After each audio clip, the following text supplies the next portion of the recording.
गरीब आदमी की कहानी। किसी गांव में रामू नाम का एक गरीब आदमी रहता था। रामू के पास जमीन तो थी, लेकिन उतनी नहीं कि उससे पूरा परिवार चला सके। उसके परिवार में पत्नी, 2 बच्चे और बूढ़ी माँ थी। रामू दिन रात मेहनत करता, खेत में काम करता, पर फसल इतनी नहीं होती कि साल भर का खर्चा चल सके। रामू के पास खेत के अलावा एक बैल भी था, जिसे वह बहुत प्यार करता था। उसका बैल उसके साथ खेत जोतने में मदद करता और रामू उसी पर निर्भर था। कई बार रामू को पैसे की कमी होती, लेकिन उसने कभी अपने बैल को बेचने का विचार नहीं किया। एक बार गांव में अकाल पड़ा।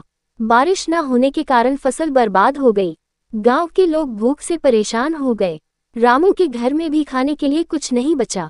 बच्चे भूखे थे, पत्नी चिंतित थी और बूढ़ी माँ बीमार। रामू अब सोच में पड़ गया कि कैसे परिवार का पेट भरे। आखिरकार रामू ने दिल पर पत्थर रखकर अपने बैल को बेचने का फैसला किया। बैल उसकी कमाई का एकमात्र साधन था, लेकिन वह मजबूर था। गांव के व्यापारी ने बैल के अच्छे दाम दिए और रामू ने उसे बेच दिया।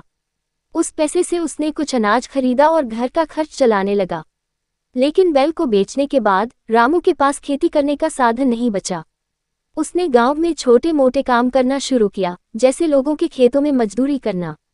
धीरे धीरे वह अपनी मेहनत और ईमानदारी से गांव के लोगों का विश्वास जीतने लगा। एक दिन गांव के मुखिया ने रामू की मेहनत और ईमानदारी से प्रभावित होकर उसे अपने खेत का देखभाल करने का काम सौंपा।